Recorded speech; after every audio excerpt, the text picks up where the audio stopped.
Is it a good idea to have one real estate agent represent both the buyer and the seller in a real estate transaction? Is there a benefit to the buyer? Does this type of situation save the seller money in real estate commissions, making them more likely to accept a lower offer from the buyer? And does the buyer get full representation from the seller's agent, giving the buyer all the advice they would expect from a buyer's agent? Can the seller's agent tell you the house isn't right for you if it's not? Can the seller's agent tell you if the home is overpriced? Can the seller's agent negotiate the price on your behalf? Can the seller's agent negotiate inspection items on your behalf? And can the buyer credit back some of the would-be buyer's agent commission to make their offer more attractive? Hi, I'm Bob Wolverton. I'm with Pure Real Estate in Bellevue, Washington. Here on YouTube, I'm known as your Northwest Realty Advisor. These are all questions you should know the answers to if you're going to buy or sell a home. Today, I'm going to answer all of those questions for you. They all fall into the category of what's known as dual agency. And dual agency is illegal in 7 states. And there's a consumer watchdog group based in Washington, D.C. trying to make dual agency illegal in all 50 states. And just a little spoiler alert, the answer to all of those questions I just asked a moment ago, the answer to every single question is no. And when we come back after this 8-second break, I'll tell you why the answer is no to all of those questions. So stick around.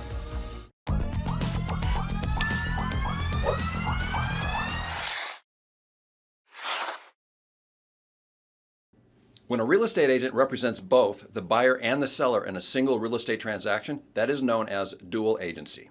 Dual agency is illegal in the following states: Alaska, Colorado, Florida, Kansas, Maryland, Texas, and Vermont.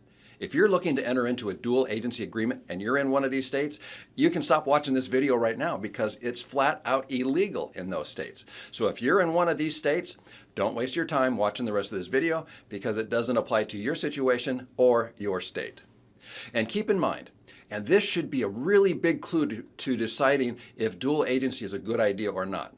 A national consumer watchdog group in Washington, D.C., known as the Consumer Federation of America, who represents more than 250 nonprofit consumer groups, is calling for all states to ban dual agency. They say that home buyers and home sellers often don't understand the role of the real estate agent in a dual agency transaction. And they say, given the huge expenditure of a home purchase and the conflict of financial interest between the seller and the buyer, it is important that consumers know who their real estate agent is actually representing. And in reality, in a dual agency transaction, the real estate agent represents nobody. I think the legal counsel for the Arizona Association of Realtors said it best. A dual agent must not advocate or negotiate on behalf of either the buyer or the seller. That means the dual agent cannot negotiate the price, they cannot negotiate inspection items, and that also means the undivided loyalty that you normally enjoy in a conventional real estate transaction goes out the window. If the agent thinks the house is overpriced, they can't tell you that. If the agent thinks the house is not right for you, they can't tell you that either, because they can't do or say anything that can be considered adverse to either party. And here's the specific proof in Washington State. In Washington State, in every real estate transaction, both the buyer and the seller get a copy of this brochure called The Law of Real Estate Agency. And all the way back on page 5, the brochure says the dual agent must take no action that is adverse or detrimental to either party's interest in a transaction. So the agent cannot negotiate price or terms in favor of the buyer because that would be detrimental to the seller. And the agent cannot negotiate price or terms in favor of the seller because that would be detrimental to the buyer. So in essence, in a dual agency situation, the agent is only shuffling paperwork back and forth between two parties, so neither party is getting undivided loyalty and neither party is getting full service or representation from that agent. Let me give you an example. Let's say there's a dual agent who has a listing for $950,000. Now the seller knows their price is a little high, but they're hoping for the best, and of course they want to get the highest price possible for their home. But in reality, if they can't get that price, they'd be willing to go as low as $900,000 as their bottom line. Now the buyer comes along and recognizes the listing price of the home is a little high, and the buyer wants to get the home for the lowest price possible. So the buyer makes an offer at $900,000, but is willing to go as high as $950,000 to make sure they get this home. So the seller wants to get the highest price possible, and the buyer wants to get the lowest price possible. But how can one agent facilitate reaching both of these conflicting goals? And the answer is, they can't. Remember what the legal counsel for the Arizona Association of Realtors said? They said a dual agent must not advocate or negotiate on behalf of the buyer or seller. And remember what the Washington State pamphlet on agency law said? It said the dual agent must take no action that is adverse or detrimental to either party's interest in a transaction. So both of these statements make it very clear the dual agent cannot help the seller to get the highest price while simultaneously helping the buyer get the lowest price.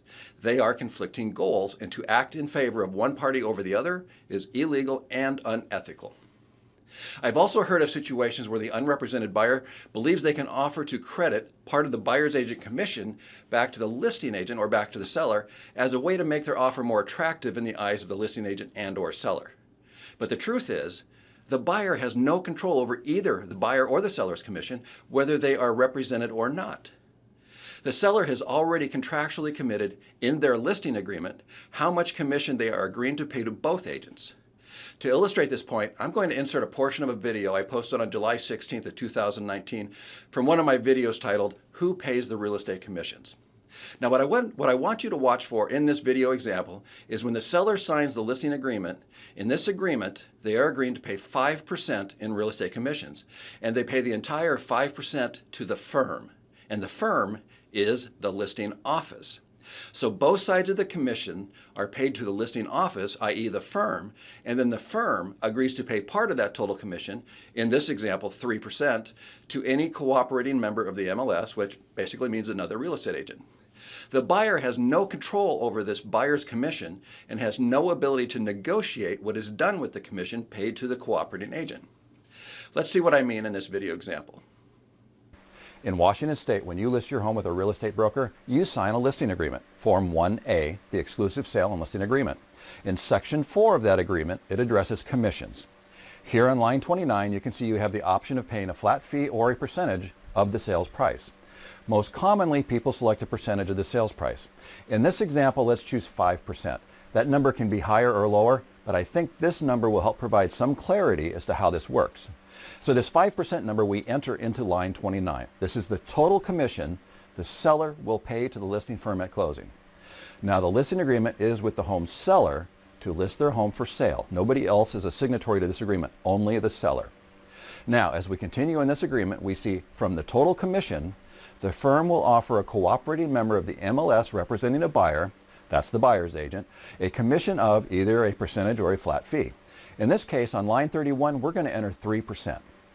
So what this means is the seller is going to pay 5% total commission for the sale of their home, and 3% of that will go to the buyer's agent, which in this case leaves 2% for the listing agent. So the seller is paying both the listing agent and the buyer's agent. So as you saw in the listing agreement, in this example, the seller agreed to pay 5% to the firm, and the firm agreed to pay 3% to the cooperating agent. The buyer has no ability to negotiate the terms of the commission distribution because it's already delineated in a written contract between the seller and the listing firm. Now, there is another theory out there that sellers artificially increase their listing price to cover the cost of real estate commissions. This is absolutely false also. Just because a seller thinks they have to get a certain amount of profit from the sale of their home does not change the market value of their home. Buyers are only going to pay what the market will bear. For example, let's assume a seller is selling a home that has a market value of $800,000. But the seller wants to make a certain amount of profit on their home, so they decide to list their home for $900,000. But if the home's real market value is only $800,000, potential buyers are going to find far better values in other homes that are on the market and are accurately priced at $900,000 or even $850,000 and won't buy a home that is artificially priced too high because there are simply better values for their dollar available in the market. The reality is the seller does have to subtract the real estate commissions from the proceeds of their sale, but whether they agree to pay 1% in commission or 10% in commissions, that decision does not change the market value of their home. The market determines what the sales price is on the home, not the seller. And back to the topic of dual agency, even though dual agency is legal in Washington State, many of my colleagues, as well as myself, we won't do dual agency because personally, I don't think it's ethical. And if I were a seller who signed a listing agreement for an agent to represent me, and then later that agent came to me and said that he or she wanted to act as a dual agent, thereby eliminating their ability to provide their undivided loyalty to me as their client in their efforts to getting the highest price and best terms for the sale of my very expensive asset, only so that they can get both sides of the commission, I'd cancel my listing and find another agent. If you're a potential buyer and you believe you are going to get a better deal or be able to credit back some of the buyer's agent commission back to the seller, you are misinformed. It doesn't work that way. When you enter into a real estate contract, you are entering into a very complex, legally binding contract that's often 40 pages in length, and sometimes even more pages in length. And since the seller has already agreed to pay for you to have a real estate agent representing you, you might as well take advantage of that offer. But if you still think you should not use a real estate agent to represent you, let me ask you some questions. Question number 1, what are the 3 basic guidelines in the statewide forms calculation of time provision? That's an important issue in every contract, and you should know the answer if you're not going to be represented by a real estate agent. Question number 2, how does a buyer go about recovering their earnest money if their financing fails? It doesn't just arbitrarily get refunded, so what is the process for recovering your earnest money? Next question, whose responsibility is it to make sure the seller's water bill got paid before you moved in? And why is the water utility refusing to reinstate your water service until you pay that bill? Next question, what's the first thing you should look for in the preliminary commitment for title? And the next question, do you need to disclose the fact that you plan to liquidate some employee stock options to fund your down payment? Isn't that private financial information? And our final question, as a buyer, why is FIRPTA important to you? And FIRPTA stands for the Foreign Investment and Real Property Tax Act of 1986, which is enforced by the IRS. Why is that important to you as a buyer? Now, fortunately for you, the answers to all of these questions can be found right here on this YouTube channel, somewhere among these 163 videos that I posted. Or you can let the seller pay for you to select a real estate agent who already knows all of these answers. Matter of fact, when you select an agent to represent you, use these questions as your interview questions. Because the good agents will know the answers, but many will not. You decide who you want to represent you in one of the largest purchases you may ever make in your life. And to help you out a little bit, the answers to most of these questions can be found in 2 videos titled, Are You Smarter Than a Real Estate Agent? And Are You Smarter Than a Real Estate Agent 2? So that will help you use these questions as interview questions. Well, that music means we're out of time for today. I hope you found some value in today's video. If you did, please click that like button. That'll tell Google's algorithm to suggest this video to more people so they can benefit from the information on this channel also. If you have a real estate question that I haven't already answered on this YouTube channel, please put your question in the comments below, and I'll make a video to answer your question so we can all benefit from the information. If you'd like to contact me, you can find my email address and my telephone number in the description below, and at the end of this video. Call me or email me. I would love to hear from you, and I'd love to represent you in your next real estate transaction. I'm Bob Wolverton. I'm with Pure Real Estate in Bellevue, Washington. Here on YouTube, I'm known as your Northwest Realty Advisor. What sets me apart from other real estate agents is on display right here on this channel. I share with you important topics you need to know in order to be an informed real estate consumer. And if you are interviewing real estate agents right now to represent you, and you're not calling me, watch my videos titled, Are You Smarter Than a Real Estate Agent? And use those questions in those videos as your interview questions. The good agents will know the answers, but there are many, many agents who won't know the answers. But you will, because you watch my videos. And every Thursday morning, or excuse me, every Tuesday morning at 7 a.m., I post new videos about buying, selling, or investing in real estate, as well as some home tours and listing videos. I look forward to seeing you next Tuesday.